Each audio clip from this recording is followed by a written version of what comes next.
I think it's safe to say that you should be getting better at being yourself and at anything that you do the older that you get. As you age, you should progressively be getting better at everything that you do. For example, if you work in an industry, you should be better at your job 10 years of being in that industry and doing said job than you were when you started. Add another 10 years to make it 20 years, you should be one of the leading people in your role and industry so that you can, one, increase your income, you make more money, but two, be in a position to excel as far as roles, opportunities, even being in a position to start your own company, consultant firm, be hired to come speak, do speaking engagements, write a book, something along those lines. As you get older, you should be more and more in position to stand on your own in that field. You're an expert. That's why people become doctors, right? They've studied something for years. They've researched it. They've come up with their own thesis. They've published books. You know, they are now an expert in their space. I say all that to say that and that example was specifically for, a career, but it applies to all avenues of your life. You should be better at being a friend the longer that you're someone's friend. You should be better at being a good, in like a relationship, a spouse, a partner, a husband, a wife, a boyfriend, a girlfriend. The longer that you're that role, hopefully you're not a boyfriend or girlfriend for 20 years. But the point that I'm making is, as you age, you should get better. You should be like wine. They say wine gets better with age. So I say all that to say, this also applies to your physique in your body, because there's a lot of people that I see that I went to high school with, that I went to college with, that I knew as kids, or that I just worked with in different jobs, that when I see them now, 10 years, 20 years later, they don't look like they used to when I met them. They have since gained 20, 50, 80 pounds, men and women. And that is not getting better with age. And I don't say these things to be mean. I don't say these things to be judgmental. I don't say these things about with any negative intent. Because my message is always self-improvement. That you should always strive to be the best version of yourself. And we live in a world where that is not encouraged. You are encouraged to do whatever you want to do. To feel how you want to feel, eat what you want to eat, travel where you want to travel, do whatever you want to do, right? Whatever makes you happy, live your best life, sis, right? And I get it, I understand. Don't get me wrong, I've lived an amazing life and I still continue to do so. I've had a blast, but I've always prioritized getting better because I want to have a blast at my best. I don't want to have a blast at my worst. Like, for example, I like to travel. I've been to a bunch of different countries. I like to go out and have fun when I'm traveling. I don't want to travel and be sleepy, having health issues, not being able to walk for long periods of time. Like, for example, I've been to Coachella like 4 times. Coachella is demanding on the body because there's nowhere to sit. If you want to sit down, you got to sit on the grass. You're on the ground. So you're standing for hours. And not only are you just standing, you're dancing, you're walking, you're drinking, you're eating. Like, you're doing a lot of things on your feet for hours and then for days. So like, you don't want to try to go do something fun like this and then not be in the best shape to do so, where you're like dealing with health problems. You can't breathe. Your your stamina is low because you're out of shape. You know what I'm saying? Like, this is what I mean. And that's just that example. But I'm saying this to say that when it comes to your fitness and your physique, you should get better as you get older. You should be better at exercise. You should be better at your diet. You should be better at eating food. You should be better at meal prep. And you should be better at doing all of these things, knowing, how your body carries fat or what muscle parts you want to get bigger. These are all things that you should get better in. But for some reason, people think that as you get older, it's natural for you to gain weight. It's expected. It's like, oh yeah, your metabolism's going to slow down the older you get. So it's natural for you to be, 30% body fat, 40% or whatever. Once you're in your 30s, 40s, 50, you're going to get a gut, you're going to have the belly, you're going to get the dad bod, like your clothes aren't going to fit the same. That's just kind of what happens. You're going to get the double chin. That's just what's going to happen. So with that being said, let's watch a couple videos that address this topic and then we'll talk about it. You can't lose weight because your metabolism is slow, right? Wrong. A study published in Science of over 6,400 people across 29 countries found that your metabolism stays stable from the age of 20 all the way to 60. I didn't say 30, I didn't say 40, I didn't say menopause, I said 60. After 60, it does decline, but gradually, less than 1% a year. So while most people are blaming their metabolism, the honest answer is it's due to a few quiet habits that you're currently doing. Some people have actually lost a lot of muscle without realizing it. Every time that you've dieted down without eating enough protein or doing enough strength training, you didn't just lose fat, you probably lost some muscle. And muscle is the engine of your metabolism. But for most people, it's actually simpler than that. It's what they do when no one's watching. You wake up, you sit in your car, you sit at your desk for 8 hours, you sit in your car again on your way to home, you sit at dinner, then you sit on the couch and then you watch Netflix. And then you're wondering why you can't lose weight. You have to understand that your metabolism was never broken. You just stopped feeding it the right inputs to keep it humming. All right, that's one. So one, he talks about your metabolism does not slow until you're 60. 60. And from what I've heard, that's like 1% decrease every decade from 60. So 1% at 60 to 70, another percent from 70 to 80, and so on. So your metabolism slowing down is not an excuse of why you aren't getting better with age and you're not staying in shape the older that you get. That's not the case. What really is the case is what he went on to say about the lifestyle. And that's why a lot of people say fitness is a lifestyle, because it is. It's not about like being this gym rat and like living at the gym and just only eating chicken and being this like meathead protein, creatine. That's it. Like, that's not it. It's really on your day-to-day habits and choices. And a lot of people, which I experienced this myself, don't move enough throughout the day. You're spending your time doing what he said, sitting all day. I saw a video about this like 2 years ago where a guy was saying, you always see people talk about how unhealthy it is to drink, how unhealthy it is to smoke, how unhealthy it is to eat these kind of foods, but you hardly ever see any studies or videos about how unhealthy it is to sit down all day, because that's not what our bodies were designed to do. And think about what people did thousands of years ago. They walked everywhere. They walked hundreds of miles. Like, they were in caravans just walking with all of their equipment and stuff on horses and camels and donkeys. But they were walking. Our bodies are designed to move, function a certain kind of way. So by being caught up in today's world where like everyone works, it's like work.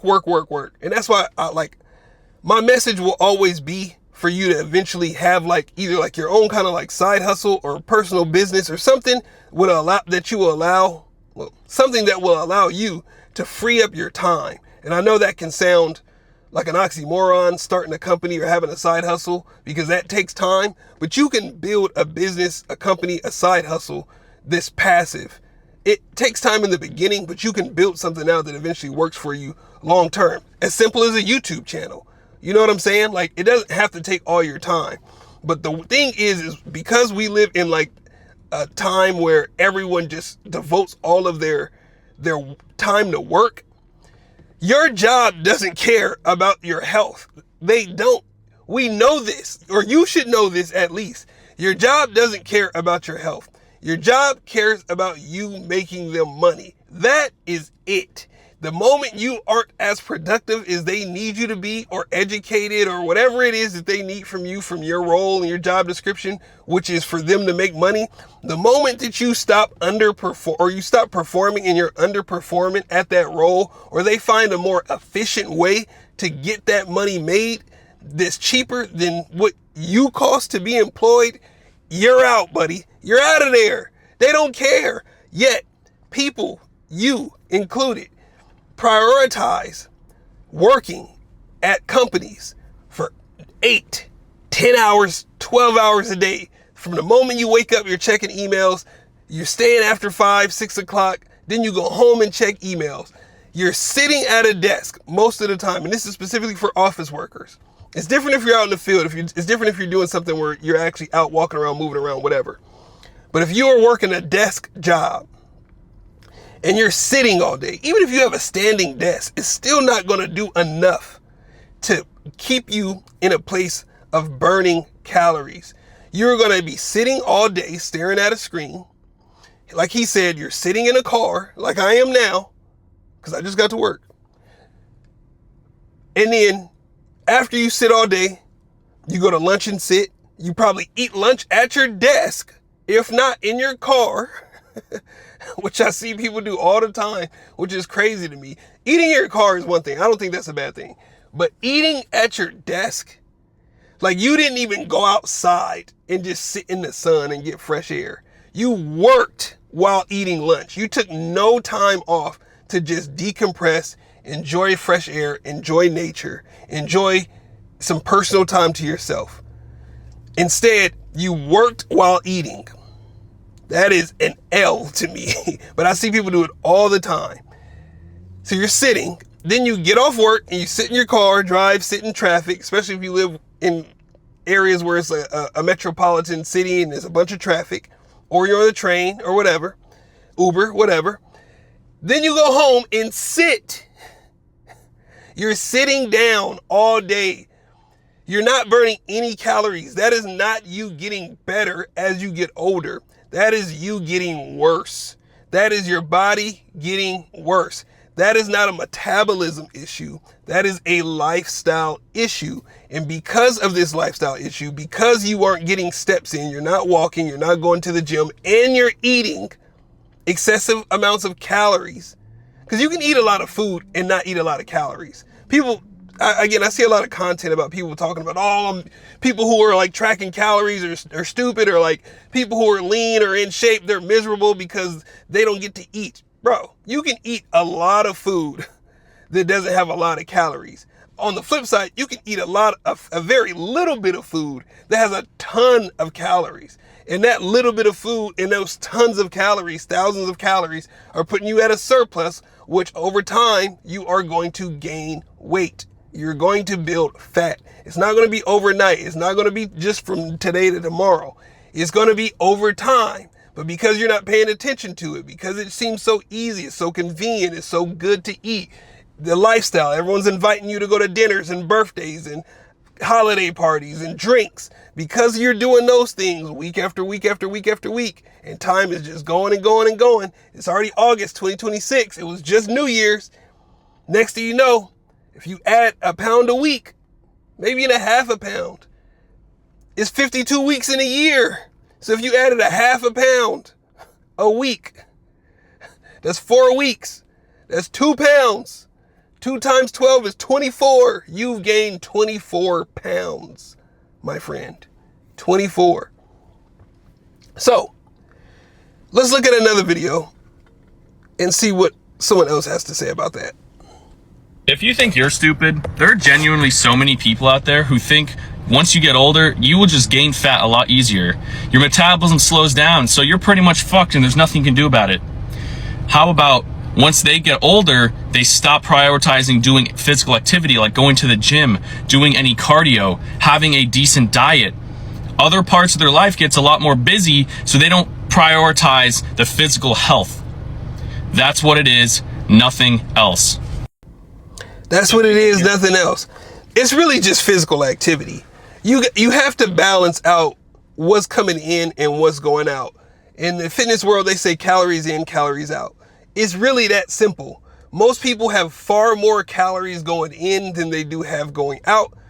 And over time, that compounds and snowballs. And by the time you're 35, 45, you have a belly, you have man boobs, you have visceral fat, you're out of shape, you can't keep up with your kids, your testosterone is starting to drop, your estrogen is going up, you can't perform the way that you used to, your brain isn't functioning the way that it used to, you can't deliver what you used to in the bed. Like, all of these things compound. So, like, here's what I want you to do, because I want to make sure that I'm giving you some applicable advice, something that's practical and applicable. So this isn't just me standing on the soapbox going in on people for gaining weight as they get older. First and foremost, you need to move. You can't just sit all day. You have to go walk every day. Me personally, I have been trying to maintain 10,000 steps almost every day. I have a couple of days where I don't hit 10,000 steps, and that's nobody's fault but my own. But for the most part, throughout the week, I'm usually averaging at least 10,000 steps. How do I do it? I have a set schedule in my phone. I get a reminder at 10 o'clock, 12 o'clock, and 3 o'clock to go for a walk. I walk for 15 minutes. That 15 minutes is usually about 1,500 to 1,600 steps. So just in those 3 walks, I'm at almost 5,000 steps. Usually about 45, depending on how big of a walk I go on. Sometimes I go on longer walks, or I just walk more throughout that day. I can almost average 5,000 steps just on my walks. And that's 45 minutes that I bake into my work day. And I do that while at work, not at home, not at the gym. I do that while at work. I take 15 minutes and I go for a walk. Then I also just walk throughout the day, right? Just in your daily life, going to the bathroom, going to the kitchen, going to whatever, going to the copy machine, going to offices, going to meetings, whatever. Those steps are all in there as well, which helps me hit my 10,000 steps. I also go to the gym. So like, I bake in the 10,000 steps so that it's mandatory. The days that I slack off are usually on the weekends, and that's because I have a 1-year-old, and when I try to walk on my treadmill, he wants to walk on the treadmill, and he's fighting me to walk on the treadmill. So the only time I can walk on my treadmill, because I have one at home, is when he's asleep. But I still try to get my steps in. And if I don't get my steps in, I don't eat as much that day. I watch my calories, and that's the balance. That's the in and the out, right? So that's one thing that you can do just to start. The second thing is what I just said. I watch what I eat. Now, I eat pretty good. Like, I'm not out here missing out on the finer things in life. Your boy is a little bougie. I need you to know that. So I enjoy the finer things in life. That's just me. So I like good food, but I don't need these crazy calorically dense foods in every meal, every day. Like, I might have a nice steak dinner, but it's not every Friday. Like, I don't need that every Friday. I probably have a nice fancy steak dinner once a month, once every 2 months. Like, I don't need that. Like, I've had plenty of them. Like, so first and foremost, like, I've had a bunch, so it's not like I'm missing out on anything, but I still make sure that I eat good, savory, delicious foods without like overeating, overconsumption. And I do that by tracking what I eat. So again, for people who say like, oh, you don't need to track your food and that's dumb. Like, I disagree, because the only way that you can know what's happening is by tracking it. If you don't know how much money is in your bank account, how are you going to know what you can spend. You get what I'm saying? So it's the same with your calories. I'm going to do another video on that as well, where I'm going to compare calories to dollars and the correlation between the two, because there is one. But those are two things that you could do. And it's very simple. It's very simple. It's not easy because, again, there's influences in your day-to-day life that are going to try to pull you away from that. But just as simple as moving more, going for walks. You don't got to go jump on a treadmill and do a 20-minute jog, run a mile. You probably can't even run a mile to begin with. But you can start with walking. And walking is better anyway because it's less impact on your joints. So you don't end up having, knee pain and ankle pain later down the line. Walk on an incline. If you have a treadmill, you can always hit the Stairmaster. You can jump on a bike. Like, you could do these things to just move more. You can also change your lifestyle as far as getting involved in some kind of activity. Get out of the house. When you're at home, all you're going to do is get up and go see what's in the fridge more than once while you're there. And you're going to sit on your phone or your computer and watch TV. That's all you're going to do. If you're on your phone, you're going to watch YouTube like this, or you're going to watch some kind of streaming service. But don't stay at home all day. Go do something.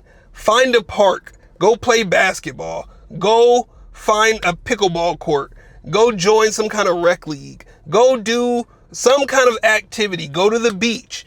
Something that's going to make you move. A sport. Something that's a lifestyle activity. Don't sit in the house. Like, don't. I know sometimes it's better to just be like, I don't want to deal with people. You might feel antisocial, but you can still do these activities on your own. You can just get a basketball and go to the park and shoot around. You don't need to play with anybody if that's not what you want to do. You don't have to do that. But don't just sit in the house all day. Like, it's not going to help you get those steps in. It's not going to help you live an active lifestyle. Go for a hike. Go grab a camera, grab your phone, and go take some pictures. Just walk around and take some pictures, shoot some videos, do something creative that, again, gets you moving, gets your brain moving, and just keeps you functioning outside of just working all day.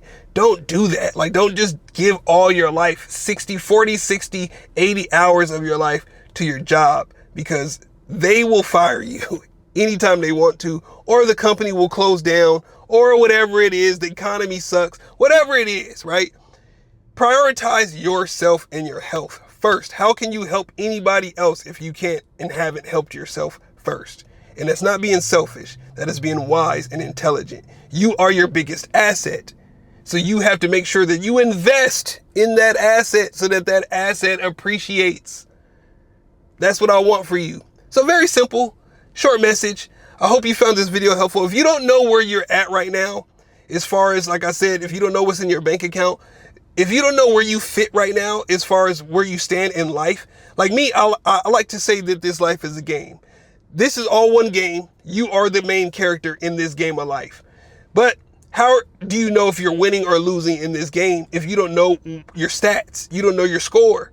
So what I did is I put together a free quiz or an assessment, whatever you want to call it, called the Game of Life. It's the Game of Life quiz, the Game of Life assessment. It's free. It's in the description of this video. Just click the link. It'll take you to the link and take the quiz. And it's going to break down where you fit and what your score is in this game of life based off of my 5 pillars of success, which are testing and questioning how fit you are when it comes to mental, physical, emotional, financial, and spiritual health, like that score. How do you fit in those categories? How fit are you in those categories? How emotionally fit are you? How physically fit are you? How spiritually fit, financially fit, mentally fit? Like, where do you rank? How do you know how to make adjustments and get better at something if you've never tracked where you are? Just like tracking calories, just like looking at your bank account. Take the score or take the quiz, see where you rank, and then there you can start making adjustments. Believe me, it'll be absolutely worth it. If you found this video helpful, do me a favor, hit that like button. If you haven't done so already, consider subscribing to the channel. I'll be back with more videos soon. Until next time, peace out.